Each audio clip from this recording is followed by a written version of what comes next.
History remembers the headlines, we find the bylines. This is the Unsung. The year is 1941. On the brutal Eastern Front of World War II, a young Soviet tank commander, Sergeant Mikhail Kalashnikov, is grievously wounded in the Battle of Bryansk. As he recovers in a crowded Grim hospital, the air is thick not just with the smell of antiseptic, but with the curses of his fellow soldiers. They complain endlessly about their standard-issue rifles finicky, prone to jamming in the mud and frost, and unreliable when it mattered most. Lying in his bed with his arm in a sling, Kalashnikov listens, and he thinks. He isn't a trained engineer or a gunsmith.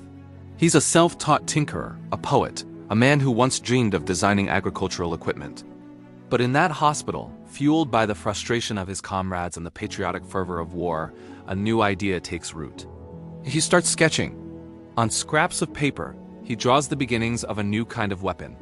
One not for marksmen or specialists, but for the common soldier.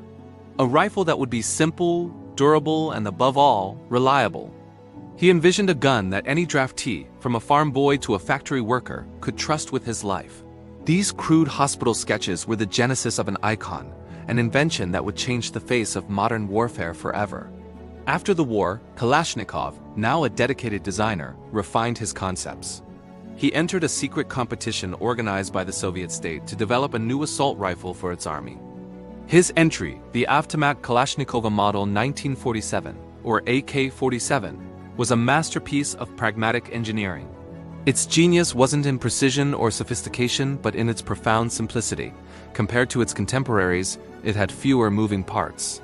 Its components were manufactured with loose tolerances, meaning they weren't milled to perfection.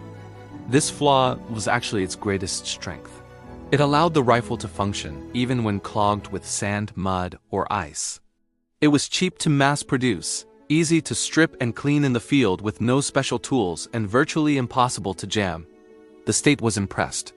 In 1949, the AK-47 was officially adopted by the Soviet Armed Forces. Its distinctive curved magazine and unmistakable profile soon became standard issue across the entire Soviet bloc. Factories from East Germany to China began churning them out by the tens of millions. For the Kremlin, it was the perfect tool, a cheap, effective weapon to arm its massive conscript army and those of its allies. For decades, Kalashnikov's invention was a closely guarded pillar of Soviet military power. Then came the Cold War. The Iron Curtain wasn't just a political divide. It was a conduit for weapons. The AK-47 began to seep out of the Soviet sphere, becoming the primary export for proxy wars and revolutionary movements. From the jungles of Vietnam in the hands of the Viet Cong to the mountains of Afghanistan with the Mujahideen fighting the Soviets themselves, the AK-47 became the weapon of choice for guerrilla fighters. Its reliability made it ideal for irregular armies with limited training and supply lines. The silhouette of the AK-47 became a global symbol, but one with a dual meaning. For some, it represented liberation and the struggle against colonial powers. For others, it became an emblem of endless conflict, terrorism, and the arming of child soldiers. Its image was emblazoned on national flags, like Mozambique's, and appeared in newsreels from every war-torn corner of the globe. Through it all, back in the Soviet Union, Mikhail Kalashnikov was hailed as a national hero. He was showered with awards, including the Hero of Socialist Labor and the Order of Lenin. He lived in a comfortable apartment, a celebrated figure in a state that took immense pride in his creation. He was the man who had given the Soviet soldier the best rifle in the world. For many years, he professed to sleep soundly, insisting he had designed the weapon for defense, for the protection of his motherland. But as the decades passed and Kalashnikov entered old age, the weight of his legacy began to press down on him. The Soviet Union he had served was gone. The world was saturated with his invention, and the nightly news was a constant, grim reminder of its lethality in conflicts far from Russia's borders. The man who saw himself as a patriot was now forced to confront the global toll of his creation. In 2013, at the age of 93, just months before his death, Kalashnikov did something extraordinary. He penned a long, soul-searching letter to the head of the Russian Orthodox Church. In it, the celebrated hero revealed the deep conflict raging within him. He wrote, "My spiritual pain is unbearable. I keep having the same unsolved question. If my rifle took people's lives, can it be that I, a Christian and an Orthodox believer, was to blame for their deaths?"